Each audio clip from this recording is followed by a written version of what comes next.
Hey everybody, welcome back to my channel. In today's video, I wanted to share something just a little bit different. I'm going to be doing some veggie parathas. Basically, this is just like making oil roti, except I'm going to pack it full of veggies and some other flavoring agents. These right here were perfect when they were nice and crispy right off of the stove. You can slather them with some butter and eat it with a cup of tea, or you can even go ahead and soak it in some dal or eat it along many types of different dishes. This right here is the perfect recipe to try out when you are fasting because it is packed full of veggies and it is very, very filling. So if you want to see how I put this together, then please keep on watching. To make the dough, it's very simple. We're going to start off in a large bowl with some all-purpose flour, and into that I'm going to go in with some baking powder as well as some salt. And once I go in with those, I'm also going to go in with a little bit of brown sugar. Now the brown sugar is just going to help to keep the dough nice and soft and keep the roti soft when they're done cooking. And if you didn't want to use brown sugar, you could always use white sugar as well. I'm just giving all of those dried ingredients a quick mix, and once you mix them up, you're going to start to add in your flavoring agents as well as your veggies. So what I'm doing is I'm going in with some garlic and hot pepper that I have pounded in my mortar and pestle. You can also puree this or finely chop it. So I'm going to go in with that, and then I'm going to go in with my shredded carrots as well as some frozen chopped spinach. Now you can use whatever veggies that you want, just make sure you chop them very, very finely and small enough so this way they can roll out very easy in the roti. I'm also going in with a little bit of my homemade green seasoning, and if you want to see how I put this together, please go ahead and watch that video that I already have on my channel. I will have it linked in the description box down below this video. And once you add in all of those fresh ingredients, you're just going to go ahead and give it a quick mix and make sure everything is well combined with all of the flour. And once you get all of those fresh ingredients mixed in, you're going to start streaming in some warm water just a little bit at a time so you can achieve a really nice soft dough.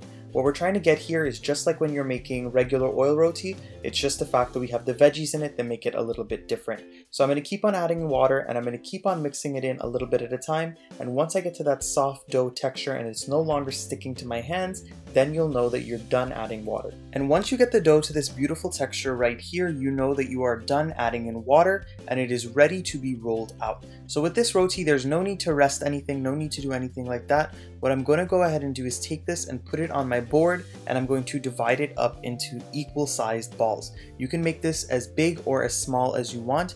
I'm going to get about 8 rotis from this batch of dough, and as usual, all of my ingredients and measurements will be in the description box down below. Once all your dough balls have been separated into equal sized balls, you're going to start to roll them out and fill them with oil. So I'm going to take my first dough ball and I'm going to flour my surface really well so this way nothing sticks, and I'm going to roll it out until it is about 1/4 inch in thickness. The thinner that you roll it out during this stage, the more layers you're going to get into it and the more flaky and fluffy your roti is going to be. So let me continue rolling this out and I'll show you what it looks like. And once you get this roti rolled out nice and thin, you're going to go ahead and smear some oil, or you can use butter or shortening or ghee or whatever type of fat that you want, and you're going to slather it all over that roti all the way to the edges. It's about 1 teaspoon to 2 teaspoons of oil in each. And once you slather that oil in, you're going to go in with a little bit of dried flour. You're going to sprinkle it all over, and then we are going to roll it up just as if we were rolling an oil roti. So I'm going to show you guys a quick little method on how to do that. All I'm doing is folding it over onto itself multiple times until it is nice and tight, and then I'm going to roll it into a cinnamon roll shape just as you're seeing here. And when you get to the end, you're just going to press it down in the middle, and that is absolutely it. So I'm going to continue this step with the rest of my rotis until I do this with all of the dough balls, and then we can go ahead and start the cooking process. And once you finish oiling all of the dough balls and making them into this shape as you see here, you're going to cover them all with a damp paper towel and allow them to rest for about 5 to 10 minutes just so that the glutens relax a little bit and your roti comes out even softer. After about 5 to 10 minutes of letting those dough balls rest, you're going to go ahead and start to roll them out so we can begin the cooking process. So I'm taking my first dough ball, I'm putting it on a floured surface, and I'm going to roll it out to about 1/4 inch thickness. You can make these as thick or as thin as you want. I like them on the thinner side just so this way they get nice and crispy and they soak up whatever flavors of anything that you're serving it with. And once you get the roti rolled out to your desired thickness, you're going to put it on your tawa or a flat pan that you've heated up on about a medium to medium high heat, and you're going to put it on there to start cooking. You're going to allow it to cook for about 30 seconds just so this way some bubbles can start to form and it can cook on one side.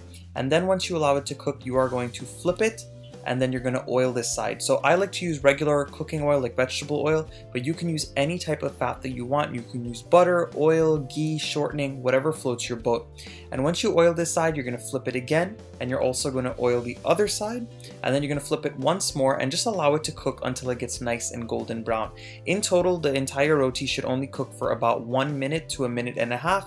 You don't really want to leave it longer than that, or else the roti will dry out. And once you get your desired color on the roti, you're going to take it off of the pan and put it in a bowl, and then you are going to clap it. By clapping it, you're going to release all of those beautiful layers, and you're going to make it nice and fluffy and flaky. This right here is amazing right off of the stove. As you guys can see, these rotis are very flaky, they're very fluffy. I definitely think you guys should give this a try.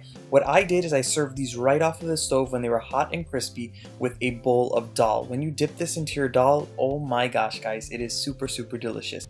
I really hope you guys enjoyed this dish today. I know it's a little bit different, not your normal oil roti or paratha roti, but definitely a great spin on the original dish. So if you want to try something new for when you're fasting, or you just want something quick, or if you just want a nice little vegetarian something, go ahead and give this recipe a try. Don't forget to like, share, and subscribe to my channel if you are not subscribed yet. And of course, drop those comments down below and let me know what you guys would like to see next. I'll see you guys again very soon. Bye everyone.